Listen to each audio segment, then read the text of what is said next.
Hey everyone, welcome to another podcast of Living a Full Life. I'm Dr. Enrico Dolcecore, and this week we are continuing on with gut health and nutrition. It's been a great series in the podcasts, and everyone's asking some great questions about it. So let's keep talking and keep diving deeper into gut health and how the gut works. So we talked about with Dr. Hafer over the last few episodes about gut maintaining good healthy habits for the gut, what you can do for gut health. So I highly recommend going back to those podcasts and listening to those. And then we had the wonderful Miss Hernandez on, who talked about nutrition and how she can help with anybody virtually. Because she's in Canada, she's not guided and restricted with some of the regulations. So you can call her up, work with her, and she can help you unfiltered with nutritional things that can help you once you've been not diagnosed. I don't like that word, but once you've been assessed with your gut, you can then move towards healthier nutritional habits to help supplement gut health and actually regenerate gut lining and cells and all that. And that's what we're going to talk about today is things like diverticulitis, colitis, ulcerative colitis, ulcers, and why the digestive tract gets bombarded at some points in our life, or it may have affected someone you've known, and how detrimental that can be to their overall function. It can leave them bedridden and even hospitalized with some of these conditions. And that's because our gut is as dynamic as it is, it's also very sensitive, and it can't proliferate, it can't ulcerate, it can cause internal bleeding, and then it can all lead to bad things. So that's what we're trying to prevent here. Once we get to those diagnoses, I always tell people, it's too late. Once we get the diagnosis, the best healthcare is prevention. It always is. We want to prevent getting there and not getting to the diagnosis spot. But in case we're on that path, or maybe you've been through a bout of IBS or diverticulitis in the past, this episode is for you. How do we keep a healthy gut through how we eat and how we diagnose our gut over time? So I'm going to use diverticulitis as an example. And if you don't know what diverticulitis is, it's typically an infection of the gut lining. So it's a condition characterized by inflammation of portions of the gut, usually the large intestine or colon. And these pouches that are all in the gut can get weak spots in the colon or in the digestive tract, and then they can get irritated and inflamed, and they can lead to like fistulas and constipation and extreme pain. So the most common side effects or symptoms of an inflamed bowel is abdominal pain. Typically, it's on the left-hand side because that's where most of our large intestine bundles up. But it can be on either side. Fevers and chills because, of course, we've got inflammation and possible infection, nausea and vomiting because the body's trying to get things out, changes in bowel habits like diarrhea or constipation, bloating and gas, tenderness in the abdomen, especially when you touch it. It becomes very sensitive. So these symptoms cover a lot of gut irritability. And diverticulitis is a very common diagnosis given very quickly once we see a primary care or go to urgent care, is like, you have diverticulitis. Maybe a CT scan is done, maybe it's not, to look at the abdomen. And if they see any inflammation, automatically the first diagnosis is diverticulitis. Just at least start a process of treatment, and then follow-up testing can happen to help zone in on the diagnosis a little bit more. But the whole point of this is, how do we prevent these things from happening? How do we not get an inflamed gut?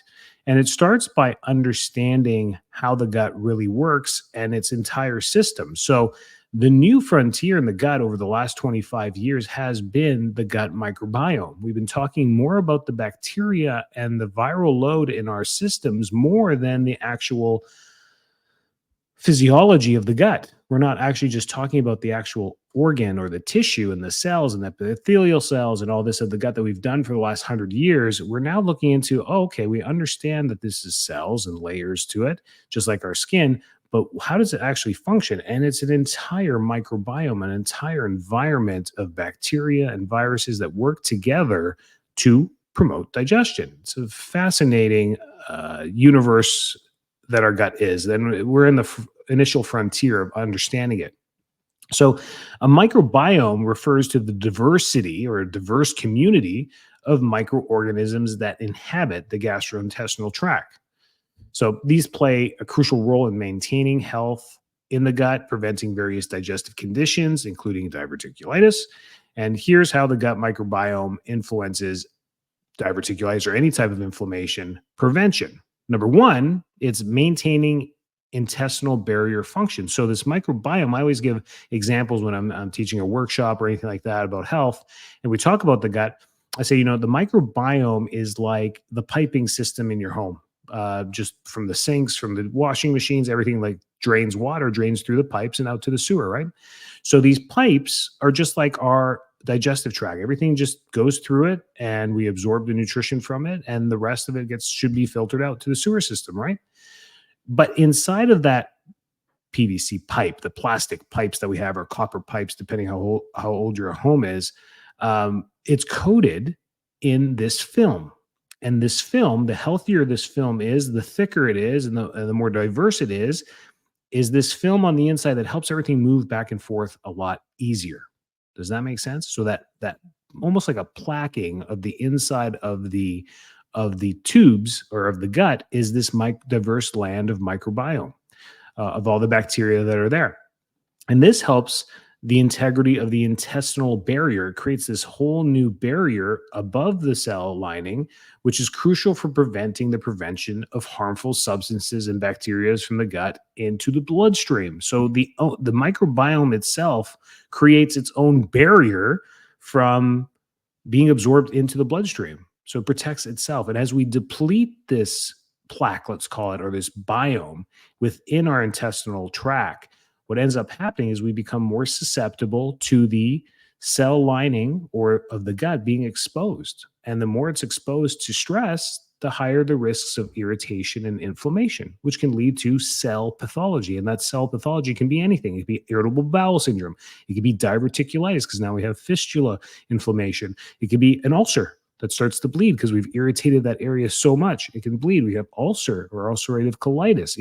So the pathology that happens is irrelevant. It's the inflammation we need to talk about. So we maintain this gut microbiome. A healthy gut microbiome contributes to the strength of this barrier, reducing the risk of inflammation and infection that can lead to diverticulitis or any other condition. It just coats our entire intestinal tract. You can see it fascinates me as I continue to learn more about this, but the simplicity of it is understandable, but the complexity is now, wait a minute, what bacteria, what viruses? And now we've opened up a huge box of unknowing systems of which bacteria play in which role. And we're getting good at understanding it, but there's so many bacteria out there. So trying to understand what's going on there is where the new research is going. So the old thing of eating some yogurt and getting some probiotic was a good attempt at gut health, but it's not as simple as just taking a probiotic or eating yogurt. What it is having a vast array of microbiome in there and maintaining that microbiome. So you say, well, why would that disappear, or why would that get hurt? Well, the number one thing that depletes bacteria, what kills bacteria in our body? I mean, bad bacteria is attacked by our white blood cells to prevent infection or to kill off infection. That's only if it enters into the bloodstream. So our digestive tract is actually considered external to the human body system. Does that make sense? You're going to be like, well, wait a minute, isn't that the deepest part of it is? Your bowels are the deepest part of the actual physical body, but this tube is pretty much, the opening is your mouth and the exit is your anus, and it's a tube all through the entire body that is considered external. So your body treats that system, the digestive system, as external. So bacteria can go through, you can swallow Mountain Dew, you can do some crazy stuff. You can put some crazy, Coca-Cola through that entire system. You can drink whatever you want, straight up whiskey, put it right through that system and it will come out. That's how, so it's considered external. Instead of injecting something into your body, like a B12 injection or a B12 pill. Two different ways. One has to be broken down and absorbed. The injection goes straight into the bloodstream. So you get direct B12 injection into the bloodstream or into the muscle or whatever it may be. So that's how we do that. So what kills bacteria? Well, internally, we have an entire immune system that kills it, but externally, antibiotics. We would take something externally like an antibiotic to help us with an infection that we may have or a fever, and that antibiotic actually ends up killing a lot of the microbiome, the good and the bad in our gut.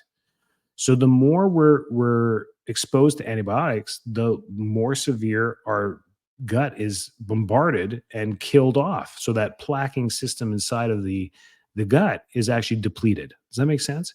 And antibiotics are typically used when? Older or younger?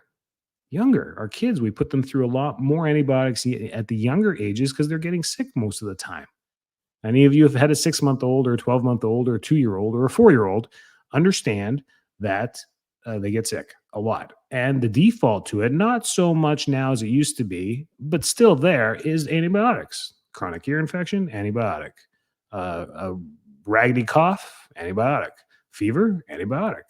So we and then we put through that. So we're not given a chance young to build up a proper microbiome. And then we get into our, 10 years old, teenage years, and we've got a disruptive gut. And we're starting off our life like that. So then we may actually go through antibiotics with treatments later in our life. May come down with pneumonia or something. We need to take some antibiotic. I mean, we don't mess with that stuff. We take it, but our gut gets depleted. And what we have to do is rebuild it. And we rebuild that through diet. And we'll get through that in a second. Same thing with over-the-counter medications like NSAIDs. That can deplete, like Tylenol can deplete the gut system as well. So usually it's pharmaceuticals, it's dietary things that we put into our system, lifestyle modifications.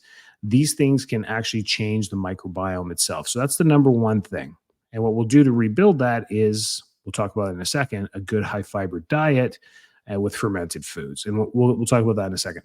So maintaining intestinal barrier function was what we just talked about. And number two is regulating immune function. So the gut microbiome regulates immune function. Oh my gosh, we just opened up a completely different universe. We've been talking about the immune system as its own innate system that is controlled by the central nervous system. And now research is saying, well, hang on a second. The gut microbiome interacts with the immune system directly and has a communication system within it helping to regulate immune response and promote immune tolerance. Whoa.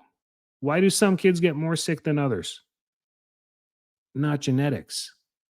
We now have a direct link between why some people get sick more often and others don't. I remember, working up in Canada in the winters, it was flu season. What do you mean flu season? Why is it now? Why is it November? Why is it flu season?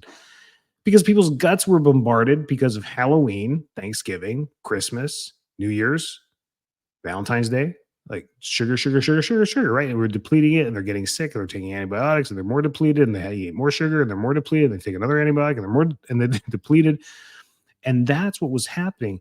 So this is to promote immune tolerance. A balanced gut microbiome can prevent inappropriate immune reactions and reduce inflammation in the gut, which is important for preventing conditions like any inflammation of the gut, IBS, diverticulitis, colitis, ulcers. We talked about them. Isn't that amazing? We're seeing this in the general literature now saying that, yeah, the microbiome of the gut directly controls. It's slipping in the research. They're not even saying communicates with the innate immune system. It says it controls it. It literally tells the immune system from the central nervous system what to do. That is amazing. And that's where the research is going. And that's why we need to have such a healthy microbiome diversity in our guts.